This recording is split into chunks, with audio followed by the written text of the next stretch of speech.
తెలంగాణలో మొట్టమొదటి factory outlet Mukunda jewellers మన కొత్తపేటలో ఫిబ్రవరి 14న గొప్ప శుభారంభం. అందమైన ఈ శుభారంభంలో ఎన్నో విశేషాలు. ముకుందా జ్యువెలర్స్ కొత్తపేట. హాయ్ అండి, నేను సతీష్. అట్లా పిహెచ్డికి సంబంధించి మౌలానా ఆజాద్ వర్సిటీలో పార్ట్ టైం పిహెచ్డికి సంబంధించి నోటిఫికేషన్ జారీ చేశారు. సో హైదరాబాద్ లోని మౌలానా ఆజాద్ నేషనల్ ఉర్దూ యూనివర్సిటీ మనులో పార్ట్ టైం పిహెచ్డి ప్రోగ్రాంలకు సంబంధించి 2023-24 సంబంధించి వింటర్ సెషన్ లో ప్రవేశానికి నోటిఫికేషన్ విడుదల చేశారు. సో స్పాన్సర్డ్ సెల్ఫ్ ఫైనాన్సింగ్ విధానాలు అందుబాటులో ఉన్నాయి. ఇంజనీర్లు, అట్లాగే సైంటిస్టులు, సీనియర్ ఎగ్జిక్యూటివ్లు, అట్లాగే managerial staff, startup promoters, academic administrators, టీచర్లు దరఖాస్తు చేసుకోవడానికి అవకాశం ఉంది. Research administration test RAT, documents verification, personality interview ద్వారా ప్రవేశాలు అనేది కల్పిస్తారు. ఇక ప్రోగ్రామ్ వ్యవధి వచ్చేసి 3 సంవత్సరాలు ఉంటుంది. గరిష్టంగా 6 ఏళ్లలో పూర్తి చేయవచ్చు. స్కాలర్షిప్ సౌకర్యం ఇక్కడ లేదు.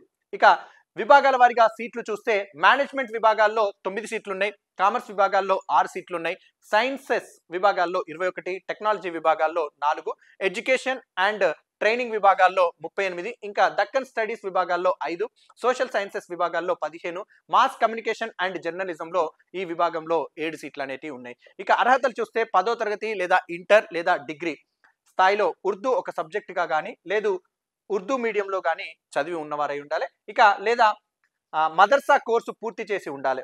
ఉర్దూ భాషకు సంబంధించినటువంటి ఎటువంటి అర్హత లేని వారు థీసిస్ సబ్మిషన్ నాటికి వర్సిటీ అందించే 2 క్రెడిట్ల ఉర్దూ కోర్సు పూర్తి చేయాల్సి ఉంటుంది. ఇక విభాగాన్ని అనుసరించి సంబంధిత స్పెషలైజేషన్తో మాస్టర్స్ డిగ్రీ పాస్ అయి ఉండాలి.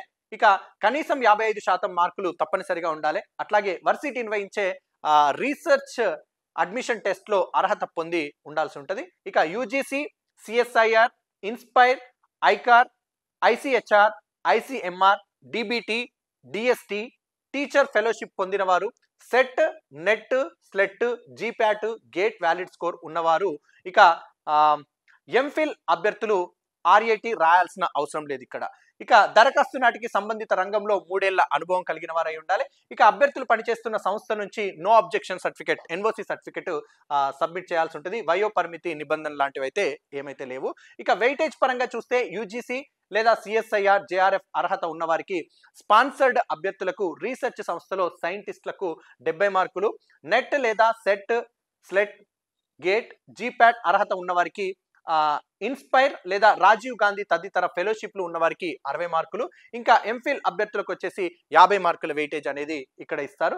ఇక ముఖ్య సమాచారం సంబంధించి ఒక్కసారి చూస్తే దరఖాస్తు అప్లై చేసేటప్పుడు ఫీజు వచ్చేసి 1500 రూపాయలు చెల్లించాల్సి ఉంటుంది. ఆన్లైన్ దరఖాస్తుకు చివరి తేదీ వచ్చేసి ఫిబ్రవరి 18. అడ్మిట్ కార్డుల డౌన్లోడింగ్ వచ్చేసి ఫిబ్రవరి 28 నుంచి ఉంటుంది. ఇక రీసెర్చ్ అడ్మిషన్ టెస్ట్ తేదీ వచ్చేసి మార్చి 8వ తారీఖు ఉంది. ఫైనల్ కి విడుదల మార్చి 12వ తారీఖు, ఫలితాలు విడుదల మార్చి 15వ తారీఖు, ఆన్లైన్ సర్టిఫికేట్ వెరిఫికేషన్ వచ్చేసి మార్చి 18, 19వ తారీఖులలో ఉంటుంది. ఇంటర్వ్యూకి ఎంపికైన అభ్యర్థుల జాబితా విడుదల చేయడం అనేది మార్చి 22వ తారీఖు చేస్తారు. ఇంటర్వ్యూలు మార్చి 27, 28కి నిర్వహిస్తారు. అడ్మిషన్స్ వచ్చేసి ఏప్రిల్ 3, 4వ తేదీలలో ఉంటాయి. ప్రోగ్రామ్ ప్రారంభం వచ్చేసి ఏప్రిల్ 15 నుంచి ఉంటుంది. ఇంకా పూర్తి వివరాలకు సంప్రదించాల్సిన వెబ్సైట్ వచ్చేసి manu.edu.in లో సంప్రదించండి.